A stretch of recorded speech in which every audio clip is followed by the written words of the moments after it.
On se connecte au marché. Allez, bonjour à tous, j'espère que vous allez bien. On va revenir rapidement sur Pernod Ricard. Vous l'avez vu, elle est passée sous les 100 euros. Et on va se poser la question du dividende de Pernod Ricard, qui est de plus en plus sympatoche, vu qu'on est à plus de 4% maintenant de rendement sur Pernod Ricard. Mais c'est normal, le cours de bourse n'arrête pas de chuter. Mais c'est vrai que j'ai eu une discussion avec Montel Jordan, et oui, le chanteur d'R&B.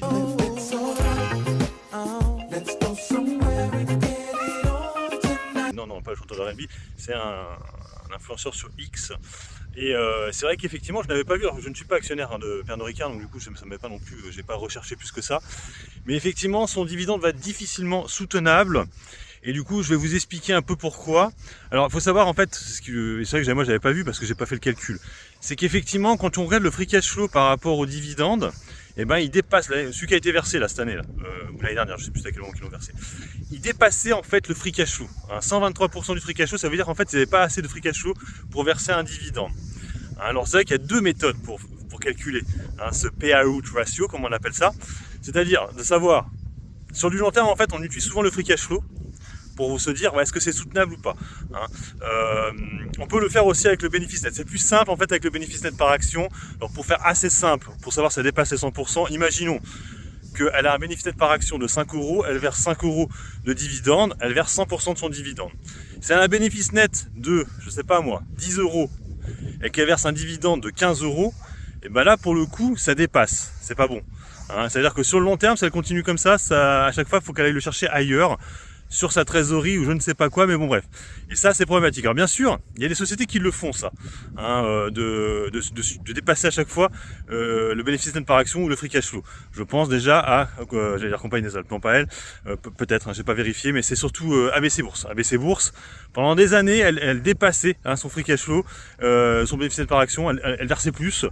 Et bon, on l'a vu là ces derniers temps, ça a commencé un peu à bugger. Bon, ça a mis du temps, mais ça a commencé à bugger. Donc c'est pour ça que Pernod Ricard, il n'y a eu qu'une année comme ça.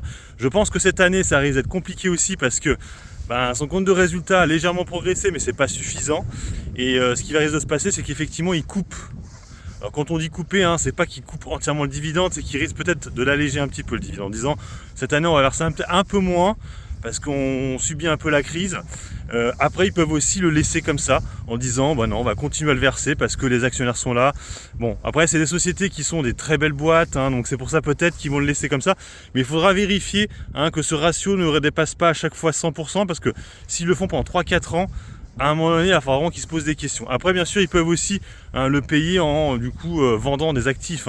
On l'a vu par exemple, Kering ces derniers temps vendait pas mal d'actifs. Donc du coup, cet argent récupéré arrive dans le bénéfice net automatiquement. Vous avez vu certaines sociétés, des fois, quand elles vendent une partie de ces sociétés, elles versent un dividende exceptionnel. Vous avez vu avec Rubis l'année dernière ou à Système. Donc voilà, c'est des possibilités aussi pour pallier ça, pour éviter que ça dépasse les 100%. En tout cas, attention à ça. Donc à vérifier. Donc la façon la plus simple, comme je vous l'ai dit, c'est le bénéfice net par action sur le dividende, le prix du dividende. C'est-à-dire si le bénéfice net par action est supérieur au dividende, ça va. Par contre, s'il est inférieur au dividende, il y a un souci. Voilà, c'était une petite vidéo informative sur le payout ratio. Allez, sur ce, moi je vous laisse. Bon investissement, bon trade. Ciao, ciao.